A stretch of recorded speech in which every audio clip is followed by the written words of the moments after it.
Antes de começarmos a analisar o papel da ética no processo eleitoral, devemos primeiro entender seu conceito inicial. Ética é um nome dado ao ramo da filosofia dedicado aos assuntos morais. Em um sentido menos filosófico e mais prático, podemos entender um pouco melhor esse conceito examinando certas condutas do nosso dia a dia. Quando nos referimos, por exemplo, ao comportamento de alguns profissionais, tais como um advogado, empresário, um político e até mesmo um professor, ou até mesmo cidadãos, com sentido de caráter e educação. A democracia não se resume em votar e ser votado para o seu estabelecimento. As eleições são uma condição necessária, mas não suficiente. A democracia é mais do que a garantia de participação na escolha do governo. Exige o alcance de um cenário em que a atuação do governo eleito proporcione um retorno, identificado pelo oferecimento de uma sociedade em que as pessoas compartilhem não apenas as prerrogativas políticas, mas também os demais direitos fundamentais. O regime democrático é um sistema de expectativas, simultaneamente caracterizado pelo aspecto eleitoral e pela busca de um amplo desenvolvimento social. No sentido lógico, o sentimento de moralidade que pauta as ações individuais também impera nas esferas coletivas, especialmente na política, relativa aos grandes temas da experiência social. Num sentido prático, lei e realidade são vias diversas que nem sempre se encontram. A prática política muitas vezes não encontra abrigo na moldura jurídica, e nesses casos o valor de cada ato será aferido precisamente pelos balizamentos éticos. Do mesmo modo, ainda diante de condutas adequadas a tipos legais, a ética servirá à avaliação, pois como se sabe, sobretudo no campo político, nem tudo que vale é honesto. Também assim, o filtro ético serve mesmo para a definição de preferência política, para a escolha dos candidatos. É sempre positivo avaliar as opções pelo prisma dos valores, quanto mais quando se percebe que, nas democracias representativas, as eleições não resolvem as grandes políticas públicas, mas sim quem serão aqueles que as constroem. Um grande conflito é o que estamos vivendo nos dias de hoje, pois nem tudo que é legal é ético, e nem tudo aquilo que é ético é legal. O conhecimento humano se desenvolve cotidianamente, e da mesma maneira a moral e os costumes.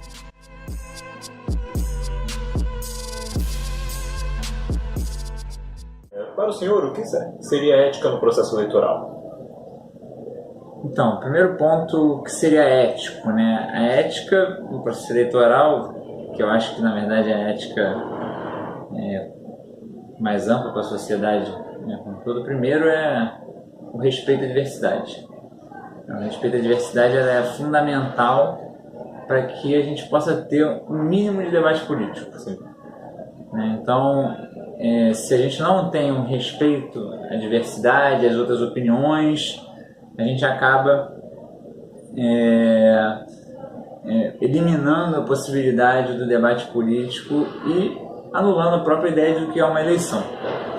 Porém, não é qualquer ideia que pode ser expressada de qualquer forma.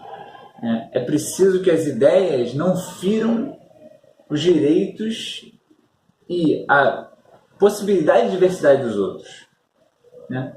Ideias que anulam as ideias do outro, ideias que desejam a inexistência do outro, elas não são ideias, são imposições que impedem qualquer tipo de debate ético, né? Se você deseja o fim de um grupo, o fim de um pensamento, o fim de um tipo de comportamento, né, você impede que essa pessoa tenha liberdades, né? Então, qualquer tipo de pensamento que vá para além da ideia do direito de ter liberdades de caminhos políticos, de caminhos sociais, se você ameaça esse tipo de liberdade, você ameaça as possibilidades democráticas, isso não tem condição dentro do ponto de vista de uma eleição a partir do ponto de vista ético. E um respeito, obviamente, às leis, né? As pessoas não podem, os candidatos não podem agredir fisicamente os outros, nem os eleitores dos outros, né? e também não podem usar do seu momento de discurso para alimentar discursos ou mesmo práticas ilegais perante a lei. Eu acho que o campo da ética nas eleições gira em torno disso. Quais são as posturas que um candidato deve ter durante esse processo eleitoral?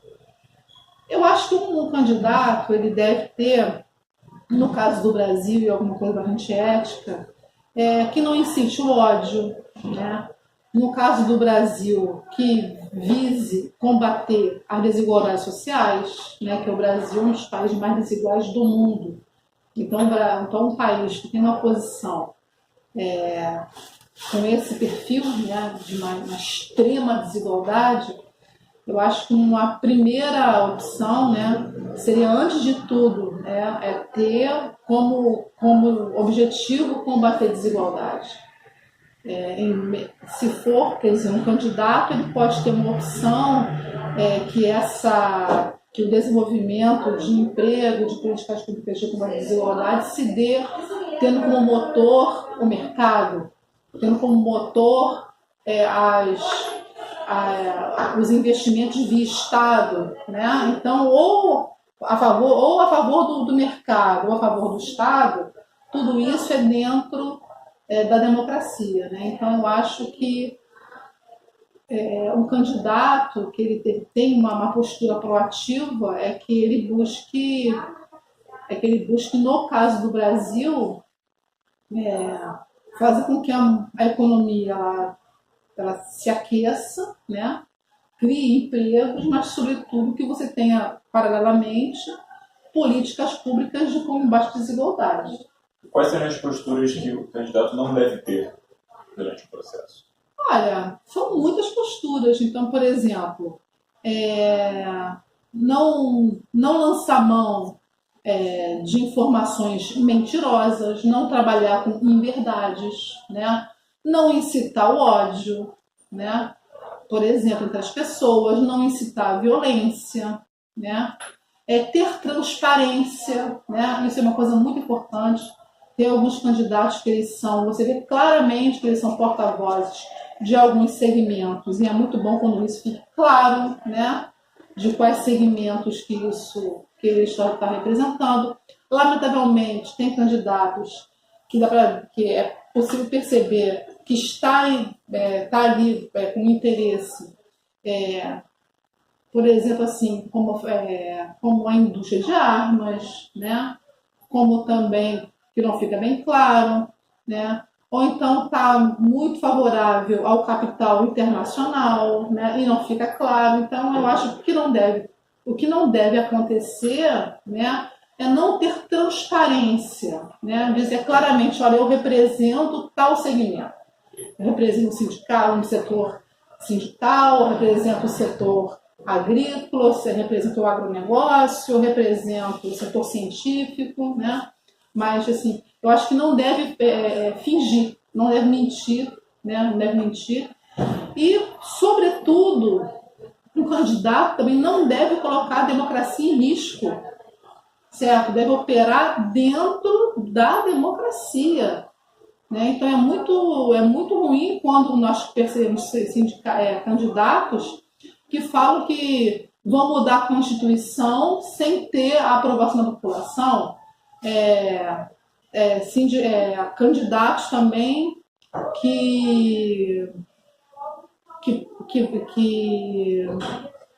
aprovou, que já afirmou também que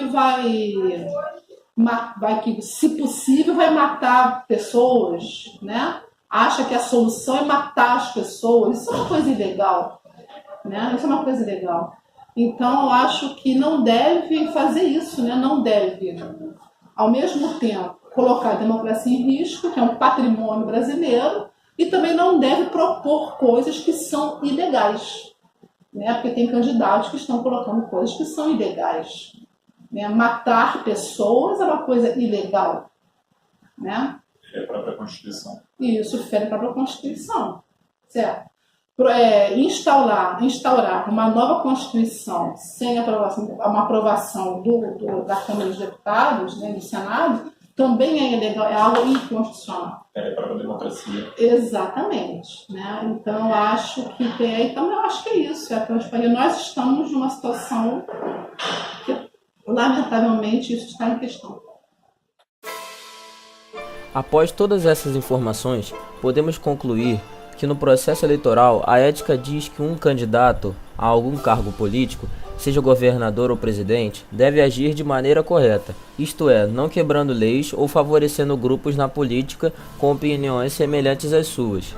Já para o cidadão, a ética eleitoral diz que não deve haver interferências de terceiros na hora de escolher seu representante na política, e, também, deve ser feita uma escolha sensata sobre o candidato que atenda às suas demandas e pedidos, pois são muitos os que promovem a ética e a democracia, porém são poucos que a praticam.